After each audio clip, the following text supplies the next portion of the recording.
Okay, good morning, guys. Today I'm gonna cook seafood pasta. Okay, so these are all the ingredients. We need black pepper, tomato sauce, tomato paste, cheese, butter, and then green onions, white onions, garlic, salt, and then we have the spaghetti, and then shrimp and mussels. Okay, okay guys, I'm gonna put the pasta. Okay, like that. And then, okay, let's wait until it becomes al dente. There's a cheese. Okay, add a butter.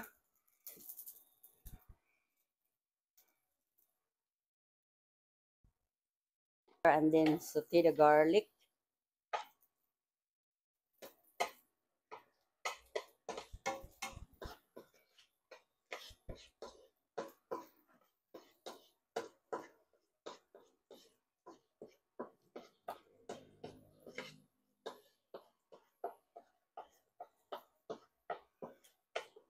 And then the onions. And then this one, the white of this one. Okay, that will give an aromatic. Okay.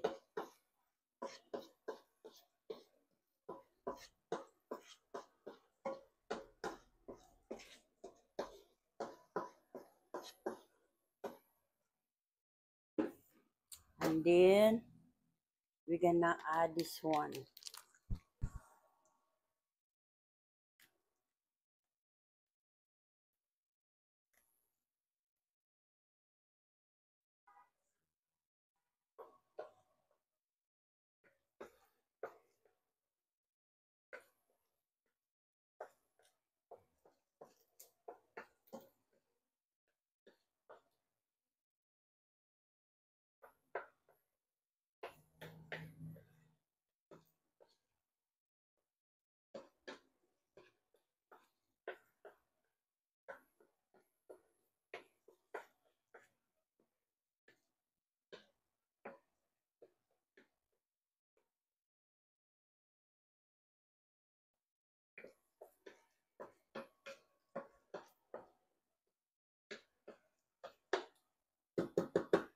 And then the tomato sauce.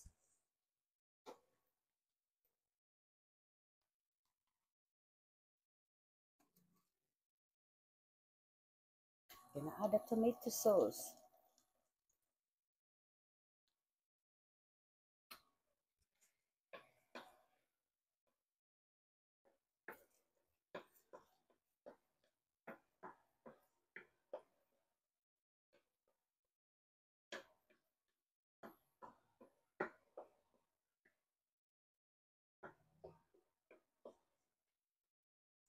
Gonna add black pepper.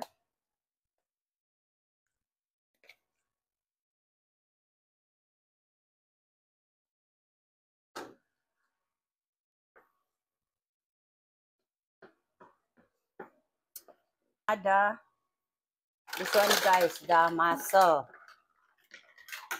Okay, and we let the mussel cook. So we're gonna cover first.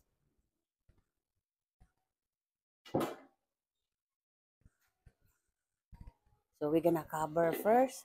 And now let's go to the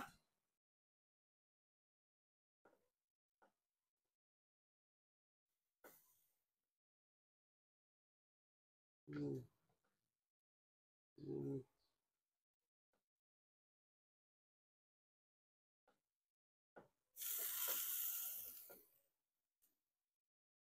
it's not cooked yet. So okay, so let's wait until okay guys, so the pasta is done. It's al dente.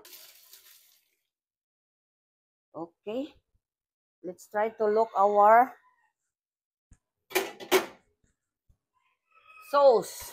Okay guys, so it seems that I'm gonna add a pasta water of this one. Just a little, okay? That's from the pasta water. Okay, now I'm going to uh so okay guys, I'm gonna taste. It's good. Okay guys, next I'm going to add the shrimp. Okay.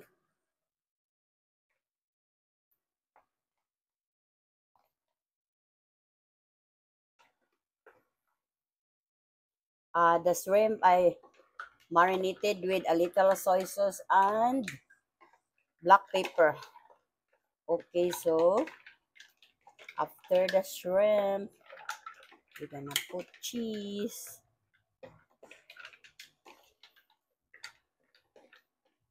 Okay, we're gonna cover first for a few minutes, ha? Just like that. Few minutes on mid mark and we'll be another. Okay, look at the shrimp is cooked already. So I'm gonna put this uh and then the cheese. And besides the ingredients that I said earlier, we need also pepper flakes so that it becomes more yummy. Just a little. And then I'm gonna add some of the cheese. Okay.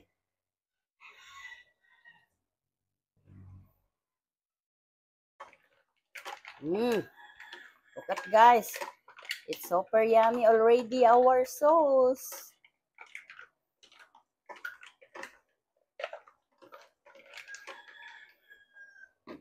Not this. It's good already. Pasta. Because our sauce is not super much, so I try to put little by little. Okay, as of now, I'm gonna try to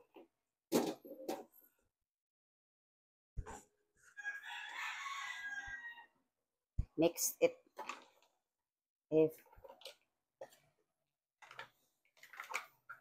I lower the heat, okay. Mm. Oh, it's super yummy. Okay, maybe we add a little, just a little more. Okay, that's enough. Okay.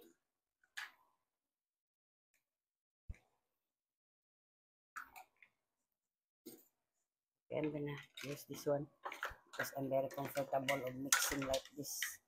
Okay, guys. And then, look at that one.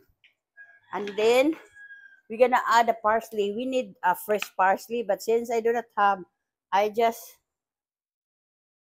put dried parsley. Okay? Okay, guys. Look at that one. It's super yummy, oh. The shrimp. Mm. Okay, now our seafood pasta, it's done. It's very yummy. Okay, guys. So now I'm going to taste it, guys. Okay? It's tasting time. Still, just one shrimp and one of this one because, you know. Okay, guys. It's testing times. Okay, our seafood pasta. Okay, I'm gonna add a little cheese. Mm, mm, mm. Yummy, guys. Mm, mm, mm, mm. Guys, I did not add salt anymore because it's already, the taste is very good already. And the pasta, it's very delicious because it's al dente. Mm, mm, mm. And the shrimp is not overcooked also. And I devein it. Oh, it's very clean. Mm, mm, yummy. And then the mussels. Mm, okay, guys. Listen that. Mm, mm. That pasta is yummy. I prefer that one than the ground pork like that. That one is good. Okay, guys. If you need more recipes, please hit like, follow, share, subscribe to my YouTube channel, D Bruja, to my Instagram, D underscore, bro underscore ja. and to my TikTok at The Cooking Show, and to my Facebook page, The Cooking Show.